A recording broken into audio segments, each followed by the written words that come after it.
Hello everyone, welcome back to my channel. तो tenses का हमारा थोड़ा सा हिस्सा रहता है, वो आज हम कंप्लीट करेंगे। सबसे पहले टेंसेस में आज हम करेंगे फ्यूचर परफेक्ट कॉन्टिन्यूस टेंस। ठीक है, फ्यूचर परफेक्ट कॉन्टिन्यूस टेंस का मतलब क्या है कि फ्यूचर में कोई ऐसा काम होगा जो कुछ टाइम तक चलेगा। तो ऐसे काम को जब भी हम बताएंगे तो हम लगाएंगे फ्यूचर परफेक्ट कॉन्टिन्यूस टेंस। जैसे कि I will have been teaching from 11 AM to 12 AM, मतलब मैं 11 बजे से लेकर 12 बजे तक पढ़ा रही होंगी। अब सबसे मेन बात जो फ्यूचर परफेक्ट कॉन्टिन्यूस के अंदर हमें ध्यान रखनी है, फ्यूचर परफेक्ट कॉन्टिन्यूस के अंदर जो बात याद रखनी है वो क्या है, इसके अंदर जो हम यूज़ करते हैं subject plus will plus have been plus verb की फर्स्ट फॉर्म प्लस ING। इसके बाद जैसे हमने प्रेजेंट और पास्ट में अब तक देखा था तो उसमें क्या था कि सिंस और फोर लगा रहे थे हम। इसके अंदर क्या होता है, सिंस और फोर्स नहीं लगता है, इसमें जो है फ्रॉम के बाद टाइम बताया जाता है। फ्रॉम मतलब कब से स्टार्ट होगा, क्योंकि फ्यूचर की बात हो रही है तो from tomorrow, from 11 AM, from 1 PM, मतलब इस तरीके से हम बताएंगे। इसमें कभी भी हमारा सेंस यूज़ नहीं होगा, ये एक इम्पॉर्टेंट बात है और ऐसे क्वेश्चंस आते भी हैं। कई बार क्या होता है, वैसे बहुत कम आते हैं ऐसे क्वेश्चंस, लेकिन आ जाते हैं। इसमें क्या होता है, वो फ्यूचर का टेंस लगाते हैं, फ्यूचर परफेक्ट कॉन्टिन्यूस, और उसके साथ क्या लगा के दे देते हैं, सेंस या फोर लगा के। फोर तो फिर भी लग जाता है, लेकिन जो क्योंकि फोर तो ड्यूरेशन बताता है, लेकिन सेंस जो है हमारा वो पास्ट की चीज़ें बताता है कि पास्ट में इस टाइम से ये चीज़ शुरू हुई थी। लेकिन फ्रॉम क्या होता है, फ्रॉम जो हमारा फ्यूचर के लिए लगता है, तो सिंस की जगह हम यहाँ पे फ्रॉम का यूज़ करते हैं। ठीक है, एग्जाम्पल की बात करें तो एग्जाम्पल आप लोग देख सकते हो, I will have been teaching since 11 AM to 12 AM, तो ये सिंस गलत हो जाएगा, फ्रॉम 11 AM to 12 AM।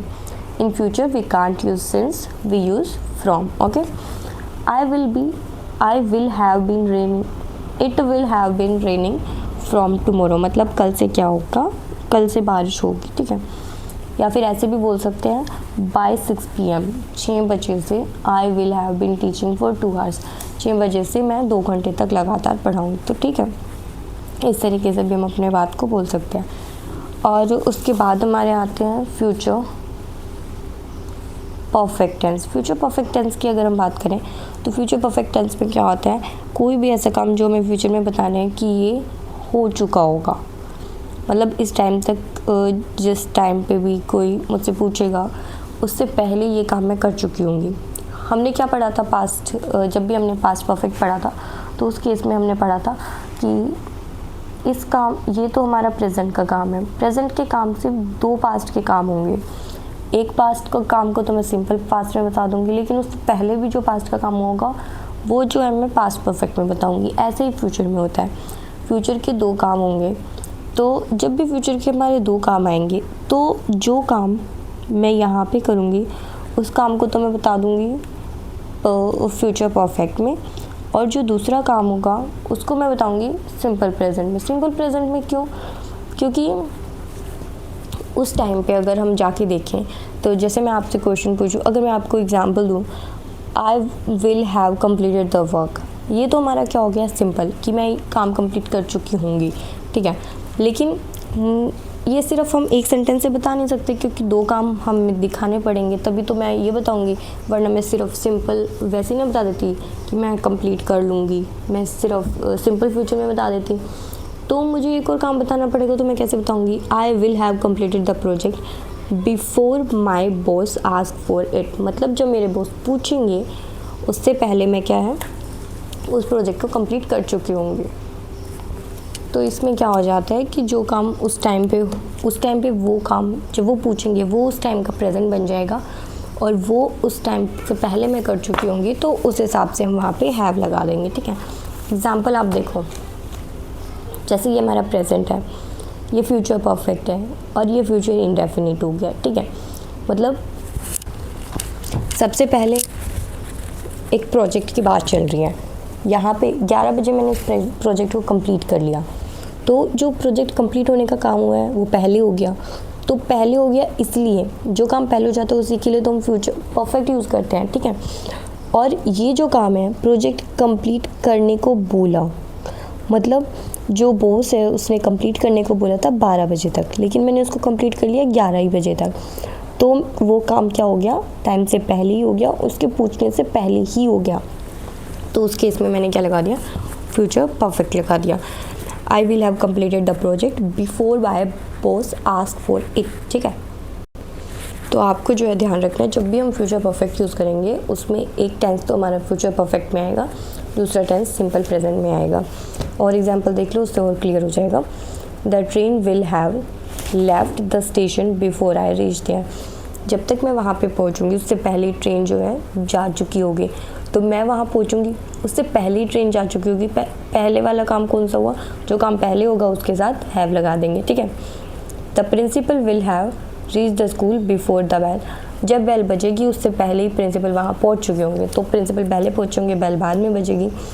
और हमने ये चीज़ भी पढ़ी थी कि जब भी हमारा सब ऑर्डिनेट कंजक्शन लगेगा और मेन क्लोज हमारा विल के साथ लिखा होगा, तो हम क्या करेंगे, इसको सिंपल में लिखेंगे, इसके साथ हम विल नहीं लगा सकते। ठीक है, इसका एक मेन रीज़न तो यही होता है कि हम यहाँ पे प्रेजेंट लगा क्यों रहे हैं। प्रेजेंट लगा क्यों रहे हैं, क्योंकि हमारा ये रूल होता है कि जब भी हमारा लिखा होगा किस में, प्रेजेंट में लिखा होगा मेन क्लोज, तो हमें सब ऑर्डिनेट को लगाना ही पड़ेगा। किस में लिखना पड़ेगा, प्रेजेंट में लिखना पड़ेगा। ठीक है, आई will have answered your question. मैं तुम्हारे क्वेश्चन का आंसर कर चुकी होंगी। When you will have short it. जब तुम उसके बारे में पूछोगे उससे पहले मैं कर चुकी होंगी। तो मतलब यहाँ पे हमारा कंजक्शन लगा है व्हेन, सब ऑर्डिनेट कंजक्शन है, तो मुझे क्या करना पड़ेगा, इस विल हैव को हटाना पड़ेगा, यहाँ पे सिंपल प्रेजेंट में इसको लिखना पड़ेगा। ठीक है, उसके बाद एक लास्ट टेंस बचता है प्रेजेंट कॉन्टिन्यूस।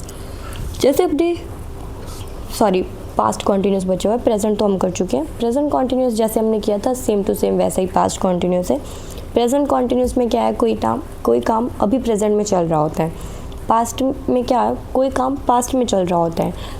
जैसे कि I am playing, she is playing, तो मैं प्रेजेंट में बोलूँगी, लेकिन मुझे बोलना है कि वो खेल रही थी, तो she was playing. Someone shouted when I watch the movie, मतलब कोई चिल्लाया। जैसे मैंने देखा यहाँ पे शाउटेड आ गया, पास्ट फॉर्म आ गई, तो मुझे आगे भी किस में लिखना पड़ेगा, पास्ट में ही टेंस को लिखना पड़ेगा। कोई कब चिल्लाया, जब मैं मूवी देख रहा था, मैंने मूवी देख चुका था तब नहीं चिल्लाया, मैं मूवी देख रहा था, तो I was watching the movie आ जाएगा। आई वॉज वर्किंग दैन, जैसे मैंने देखा यहाँ पे दैन लिखा हुआ है, तो अगर यहाँ पे इज़ लिख के देते हैं तो मुझे वॉज करना पड़ेगा। दैन हमारा पास्ट का टाइम बताता है कि मुझे वॉज लिखना पड़ेगा। एट दैट मोमेंट, अगर यहाँ पे एट दिस मोमेंट होता तो आई एम टीचिंग आता, लेकिन यहाँ पे एट दैट मोमेंट, दैट हमारी पास्ट को बताता है, तो इसलिए यहाँ पे आई वॉज टीचिंग आया। यहाँ पे देन की जगह अगर नाउ लिखा होता तो मैं आई एम वर्किंग लिखती। ठीक है, उसके अलावा दे वर स्माइलिंग दोज डेज, अगर दीज डेज लिखा होता तो वो प्रेजेंट का टाइम होता, दोज डेज लिखा है तो पास्ट का टाइम है, तो इसलिए यहाँ पे वर लिखा है। ठीक है, ये सिंपल से कंसेप्ट से ये सारे आपको पता होने चाहिए टेंसेस के। इसके अलावा अभी हमारे पास टाइम बचा हुआ है, तो मैं कुछ होमोनियम्स है वो बताऊंगी आप लोगों को, जो कि इम्पॉर्टेंट है, जो कि एग्ज़ाम में आते हैं। ठीक है, तो कुछ होमोनियम्स हम कर लेते हैं। सबसे पहले है एक इलिसिट और इलिसिट। ये इलिसिट जो है ये वर्ब है, ये इलिसिट हमारा एडजेक्टिव है। ये वाला जो इलिसिट है इसका मतलब होता है इलीगल, जो इलीगल चीज़ें होती हैं, और ये एज एडजेक्टिव यूज़ होता है, तो इलिसिट के बाद हमें बताना पड़ेगा क्या कि इलीगल क्या। ठीक है, उस तरीके से।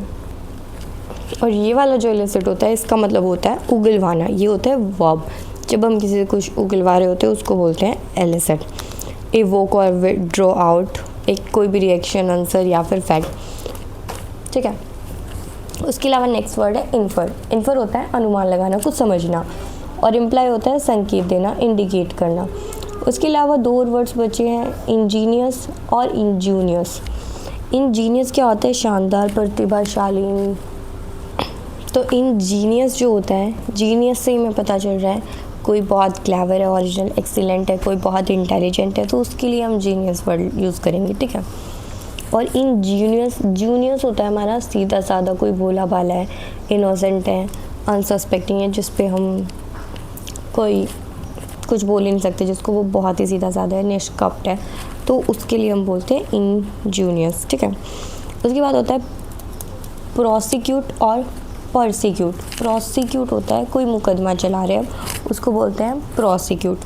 प्रोसिक्यूट है कोई इंस्टीट्यूट या कंडक्ट कर रहा है, कोई भी लीगल प्रोसीडिंग कोई चल रही है, उसको बोल रहे हैं प्रोसिक्यूट। और परसिक्यूट क्या होता है, हम किसी को सता रहे हैं, किसी को परेशान कर रहे हैं, दैट इज़ परसिक्यूट। उसके अलावा आता है कैजुअल और कॉजल। कैजुअल तो क्या होता है, लापरवाह, जो भी हम बोलते हैं ना, हम कैजुअल ड्रेस में आएंगे, जैसे स्कूल में कोई होली दिवाली या ऐसे फंक्शंस आते हैं तो हम कैजुअल ड्रेस में डाल के जाते हैं, मतलब जो इनफॉर्मल ड्रेस होती है, इनफॉर्मल, रिलैक्स, अनकंसर्न, हमें सोचना ही नहीं है, मतलब ऐसी चीज़ें हैं, ठीक है। लापरवाह, आरामदायक, ठीक है। और कॉजल क्या होता है, कारणात्मक, मतलब रिलेटिंग टू और एक्टिंग एज अ कोज, मतलब किसी चीज़ का रीज़न है तो वो, ये कोजल जो है कोज से बना हुआ है, रीज़न से, ठीक है, रिलेटेड है किसी कोज से, किसी चीज़ का कारण है, ठीक है। उसके अलावा लास्ट में 2 वर्ड्स और बचते हैं, कनवास और कानवस। कनवास क्या होता है, प्रचार कर रहा है, हम किसी चीज़ के बारे में बता रहे हैं, जैसे वोटर्स जब इलेक्शन आते हैं तो प्रचार किया जाता है, तो इलेक्शन में कि हमें वोट करो, ये करो, वो करो, तो इस तरीके से, तो वो होता है कनवास, ये एक वर्ब होता है। और कनवास क्या होता है, तरपाल जो होती हैं वो जो बिछाने के लिए यूज़ किए जाते हैं, बड़े बड़े क्लोथ्स होते हैं, उनको बोलते हैं कनवास, ठीक है। तो आज के लिए गाइस इतना ही रखते हैं। टेंसेस चैप्टर हमारा कंप्लीट हो गया और मैंने कुछ आपको होमोनियम्स भी करा दिए। इसके अलावा आपको कोई भी डाउट तो आप कमेंट सेक्शन में या टेलीग्राम ग्रुप में पूछ सकते हो, मैं डिस्क्रिप्शन में आपको लिंक दे दूँगी। और बाकी आप लोग अच्छे से अपनी तैयारी करते रहो। All the very best guys for your upcoming exams.